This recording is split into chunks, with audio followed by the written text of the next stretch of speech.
Sarah with Loaves and Dishes, and today I'm going to be showing you how to make these delicious andouille sausage bacon maple bites. Before we get into today's video, be sure to subscribe to our channel. I think that on the website these are called Maple Bacon Andouille Sausage bites. I think that's the name. It's kind of a mouthful. These are mine and my husband's favorite things to take to parties. They are relatively easy recipe-wise, but they take a little time to make, and it's a little tedious because we have to wrap bacon around these pieces of andouille sausage. But other than that, it's relatively simple to make. So I've gotten an andouille sausage, and I am slicing it down the middle, and then I'm going to cut those into bite-sized pieces. And you want to make sure that these are bite-sized because we're going to stick them on a toothpick, and then you just pick them up off the toothpick. You eat them right off of the toothpick. So bite size is about right. Probably a little less than an inch, I would say. And if you're unsure, go smaller. There's no harm in going smaller because you don't want them to be too big.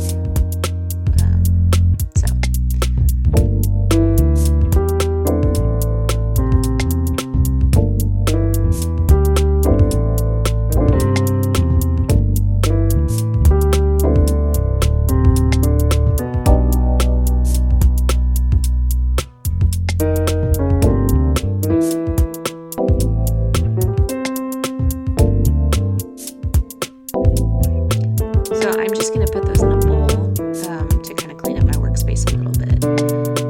Normally, if I were just making these without filming them, I would just leave them out to get out the bacon and start wrapping. But I actually did those videos on separate days. Lighting change. Okay, so now I'm taking the bacon, and I cut the bacon strips in half. And I was wrapping this first one up, and I was like, I think that might be a little too much bacon. If you want more bacon, cut your bacon strips in half and then wrap half a bacon strip around the andouille sausage. But I found that my bacon was long enough that I could cut my strips into quarters, and that was the perfect amount of bacon to wrap around one time. But it's up to you. You can do half a strip, you can do a quarter of a strip, you can do a whole strip if you wanted like a ton of bacon. But you know, like that's up to you. And there is Goose in the background sniffing around trying to see what he can get off of the counters.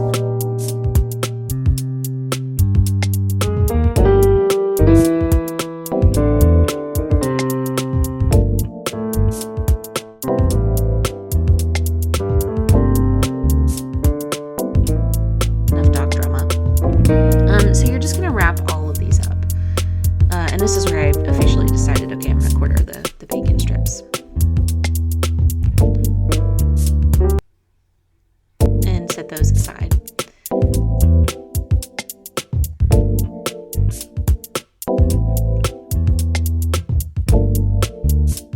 Okay, so now for the sauce. You're going to need 3 tablespoons of red wine vinegar,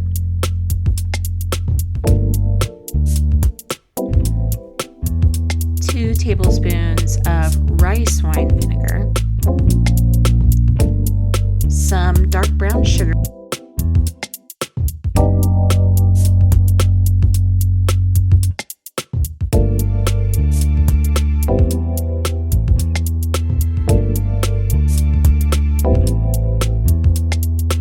you're going to need a 1/4 cup of maple syrup,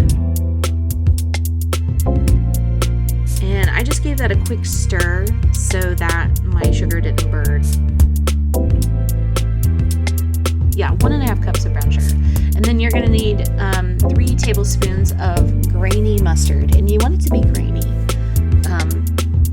I have found that in my recent love of mustard that I really prefer grainy mustard over like yellow mustard. I just think it has more flavor. Anyway, so when I'm making this, I just stir it occasionally because I don't want anything to burn. And with sugar, it's really easy for things to burn.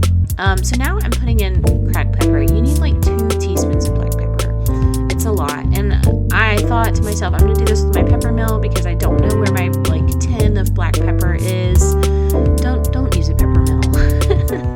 just use regular pepper. My wrist hurt after cracking all of that pepper, and I don't think that I got 2 teaspoons in there. I think I gave up before I got to the 2 teaspoons actually. So I'm just giving that a quick mix.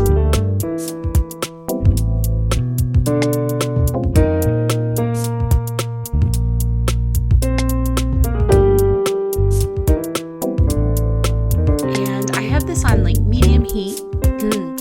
You don't want it to like reduce or anything like that. You just want to cook it kind of long enough so that it comes up to a boil, and so that all of the sugar is melted and all of the ingredients are well incorporated.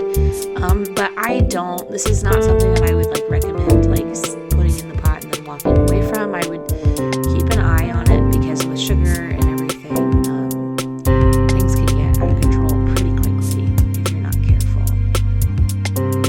But you don't want it to be, you want it to thicken up a little bit, but you don't want it to be like super thick like a syrup. You want it to stay a little thin, because once we get this cooked, we're gonna sort of baste the bacon sausage bites before we put those in the oven, and I'll show you that in just a second. So I got it up to this point and I cut the heat back, and this is about where I decided I needed to take it off the heat. So it got up to a full boil,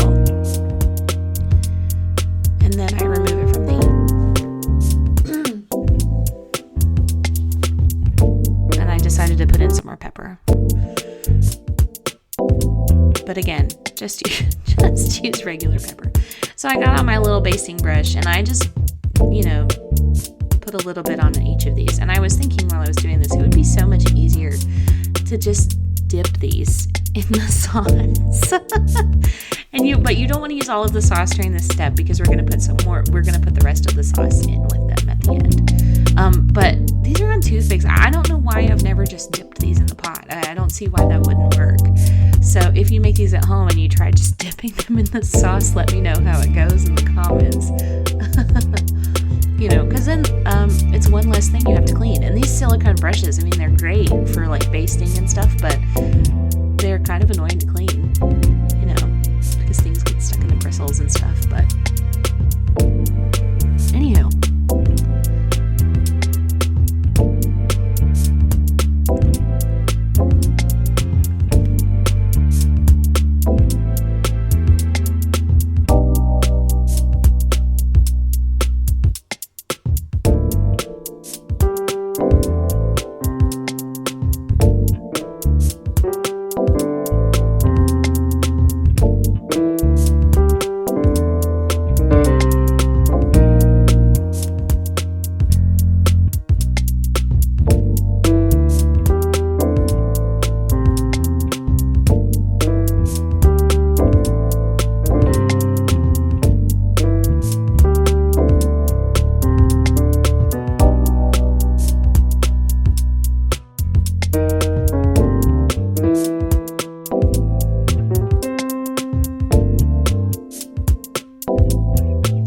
So once I get these all basted, I am going to put these in the oven, and you bake these at 375 for about 40 minutes. You bake them for kind of a long time. So when you pull them out, this is what they look like. And I just decided I was just going to pour the rest of the sauce over them, and I put them in this baking dish to kind of contain the sauce.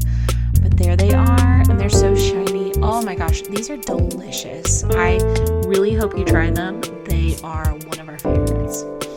But that's it. If you want to see more recipes like these, be sure to check out loavesandishes.net. You can follow us on Facebook at Loaves and Dishes if you want to see some more stuff there. But thanks for watching.